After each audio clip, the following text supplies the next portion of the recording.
criminal aspects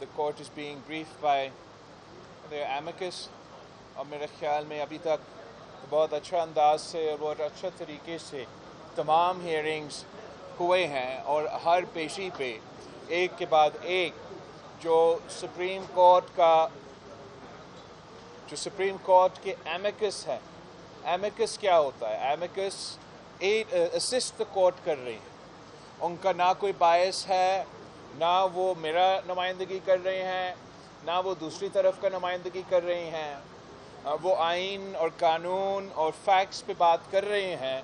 اور آج تک ایک ایمکس کی موقف یہ نہیں رہا کہ شہید ذوالفقار علی بھٹو کے خلاف جو سزا ہوا وہ صحیح ہوا، یہ جو پروسیس ہوا وہ صحیح ہوا، یا یہ جوڈیشل ریفرنس جو چلتا آ رہا ہے یہ کسی وجہ سے غلط ہے. اس کے ایکچولی جو ہوا ہے کہ جو every single lawyer that is so far presented before the court have produced a mountain of evidence. A mountain of evidence کہ there's been a miscarriage of justice. A mountain of evidence کہ bias تھا. A mountain of evidence کہ یہ شہید ذوالفقار علی بھٹو کا trial نہیں تھا. This is the judicial murder of شہید ذوالفقار علی بھٹو. انہوں نے یہ ثابت کرتے جا رہے ہیں کہ یہ کوئی جوڈیشل پروسیس نہیں تھا، یہ کوئی جوڈیشل ٹرائل نہیں تھا، یہ شہید ذوالفقار علی بھٹو کا اسیسینیشن تھا، قتل تھا، جوڈیشل مرڈر تھا. اور جس تیزی کے ساتھ اور جس تعداد میں ہمارے سامنے اور جج صاحبان کے سامنے ثبوت پیش کیے جا رہے ہیں، اور ابھی تک نہ تمام ایمکس لائرز نے اپنے آرگیومنٹ مکمل کیا ہے اور نہ ہی جو پارٹیز اس کیس کے ہیں، جیسے کہ میں خود، آصفہ، بختاور، یہ فاطمہ اور ذوالفقار جونیئر یا باقی جو بھی اس کیس کے پارٹیز ہیں، ان کو تو ابھی تک موقع ہی نہیں ملا ہے کہ ہم اپنا جو پیشکش ہے، اپنا جو خیالات ہے وہ سامنے لے کر آئیں. امید ہمارا یہی ہے کہ آخرکار انشاءاللہ تعالی قائد عوام شہید ذوالفقار علی بھٹو کو انصاف ملے گا، ہمیں انصاف ملے گا، اس ملک کو، ملک کے عوام کو انصاف ملے گا. اور جو داغ چند انڈیویجولز کی فیصلوں کی وجہ سے اس ادارہ پہ یا کسی اور ادارہ پہ اس فیصلہ کی نتیجے میں لگا ہے، انشاءاللہ تعالی جلد اس داغ کو ہم نہ صرف دھوئیں گے مگر آگے آنے والے دنوں کے لیے، آنے والے مستقبل کے لیے ایک ایسا مثال قائم کریں گے کہ انشاءاللہ تعالی آگے جا کے اس قسم کا ناانصافی نہ ہو. آپ سب کا بہت شکریہ. جی گرمانی صاحب. ابھی پنجاب کے گورنر کا ایشو آ رہا تھا اور ایشو ٹی وی چینلز پہ خبر چل رہی تھی کہ پنجاب کے گورنر مقرر ہو چکے ہیں، ان کو مبارکباد بھی دے دی گئی.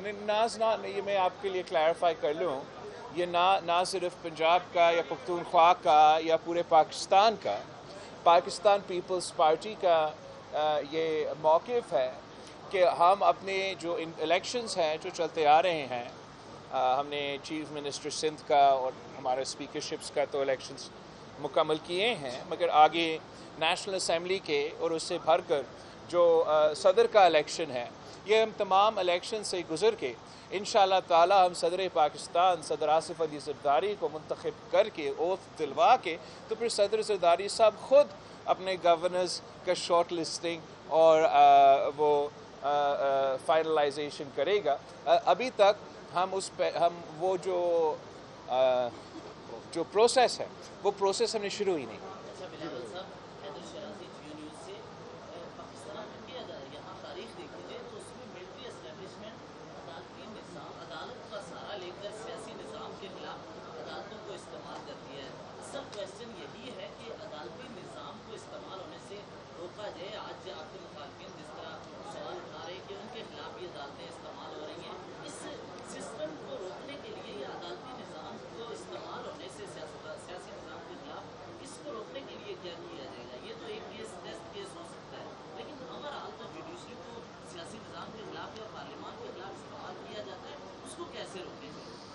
آپ کا سوال تو تاریخی لحاظ سے بڑی درست ہے. ہمارا تاریخ کچھ یہی دکھاتا ہے، اور سب سے زیادہ شکار کوئی اور نہیں تو پاکستان پیپلز پارٹی ہی ہوا ہے.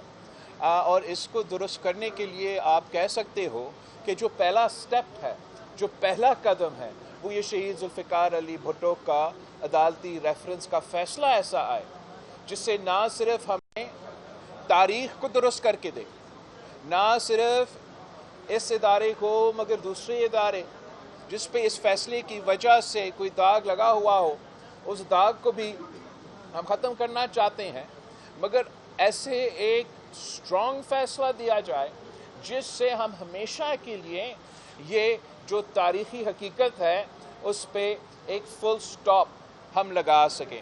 اس کے ساتھ ساتھ میں نے تو اپنا الیکشن کیمپین میں یہ موقف بار بار اٹھایا، اور آپ کے لیے ایک بار پھر میں آج دہراتا ہوں کہ پاکستان پیپلز پارٹی کا تو یہ مسلسل کنسسٹنٹ اب 3 نسلوں سے موقف ہے کہ ہم تمام پاکستان کے ادارے ہم چاہتے ہیں کہ وہ اپنے آئینی دائرے میں رہ کر کام کریں، اور یہ ہی پاکستان کی ترقی، پاکستان کی جمہوری معاشی ترقی، ہمارا وفاق کی مضبوطی کی ایک بہت اہم ایک سٹیپ ہے.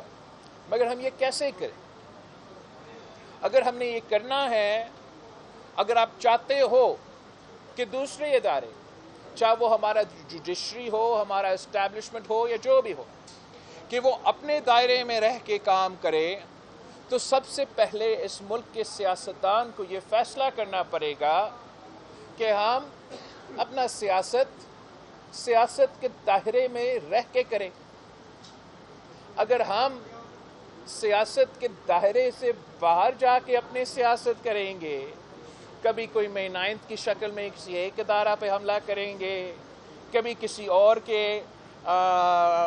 اور وجوہات کی وجہ سے اس ادارہ پہ حملہ کریں گے، تو ہم اپنے دائرے پر نہیں، ہم اپنے سیاسی دائرے میں نہیں رہ رہے ہیں. اور پھر ہم نہ جوڈیشری سے یہ امید رکھے، نہ میرے میڈیا کے دوست سے یہ امید رکھے، نہ کسی اور ادارہ سے یہ امید رکھے کہ وہ اپنے دائرے میں رہ کے کام کریں گے. دوسرا ہم نے کیا کرنا ہے؟ ایک تو اپنا دائرے میں رہنا ہے، تو دوسرا ہمیں یہ کرنا ہے کہ سیاستدانوں کو یہ فیصلہ کرنا پڑے گا، یہ طے کرنا پڑے گا کہ ہم ایک دوسرا کا عزت کرنے شروع کر دیں گے.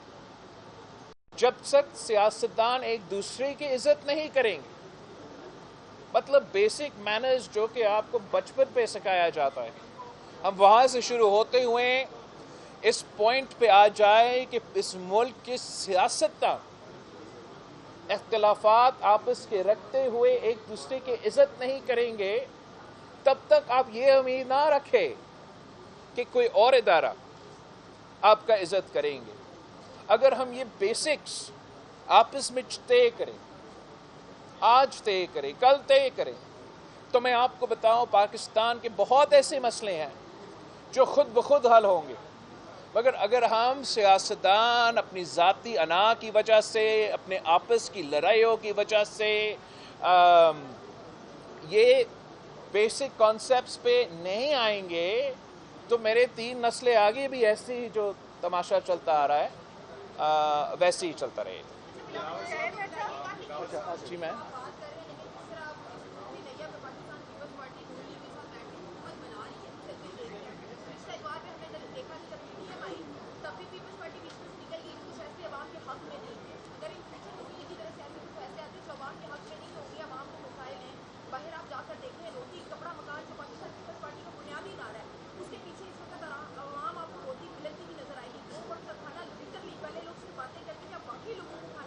کوئی کار تو نہیں کر رہا.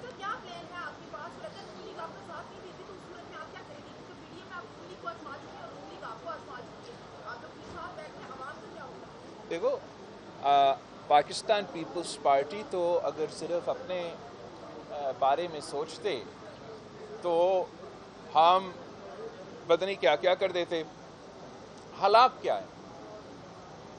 ایک تو میں حکومت بنانے کا پوزیشن میں نہیں ہوں، نہ میرا رسپانسبلٹی ہے، میرا نمبرز ایسے نہیں ہیں، تو تو میں یہ کہہ سکتا تھا کہ میں پورا پروسیس سے میں تو لا تعلقی کا اظہار کرتا ہے، میں اپنے ممبرز کو لے کے نیشنل اسمبلی میں ہم اوتھ کریں گے اور ادھر بیٹھیں گے. کیا وہ اس عمل کا اگر میں یہ فیصلہ کر دیتا تو پھر کیا جو آپ نے ایشوز اٹھائے معاشی بحران کے، روٹی کپڑے و مکان کے، یہ خود بخود حل ہو جائیں گے؟ اگر میں کہتا کہ میں نے پہلے بھی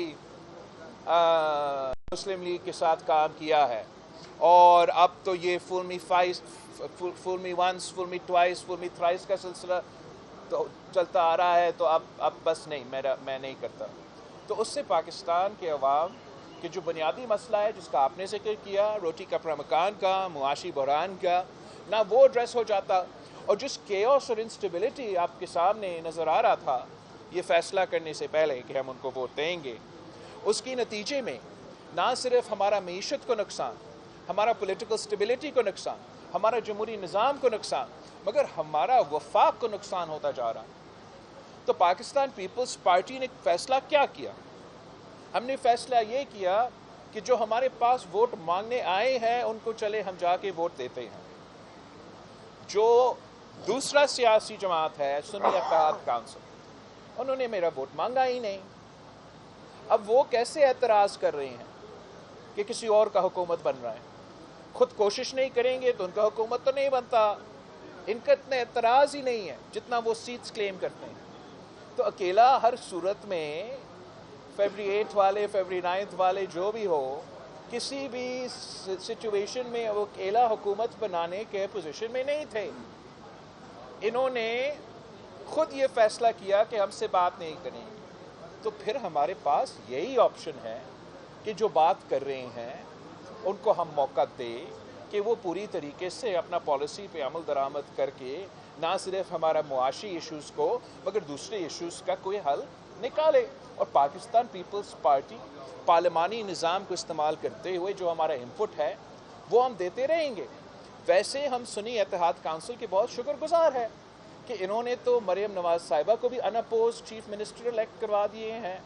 انہوں نے چیف منسٹر مراد علی شاہ صاحب کو اب تاریخ میں پہلی بار تیسری دفعہ جو ہے وہ وزیر اعظم بن رہا ہے، اس کا بھی وزیر اعلیٰ بن رہا ہے، تو اس کا مخالفت ابھی نہیں کی. اور اس لیے کہ میرے ووٹ بھی نہیں مانگے، مجھے کنونس کرنے کی کوشش بھی نہیں کی کہ میں شہباز شریف کو ووٹ نہ ڈالوں. تو میں سمجھتا ہوں ہمیں تو سنی اتحاد کونسل اور پی ٹی آئی کا شکریہ کرنا چاہیے کہ شہباز شریف صاحب بھی تقریباً ان اپوزڈ ہی ان کا پھر یونانیمس وزیر اعظم بنتا جا رہا ہے. اس صورتحال میں تو آپ بھی خوش ہو جائے، میں بھی خوش ہو جائے، میں اور کیا کروں. اس کے بعد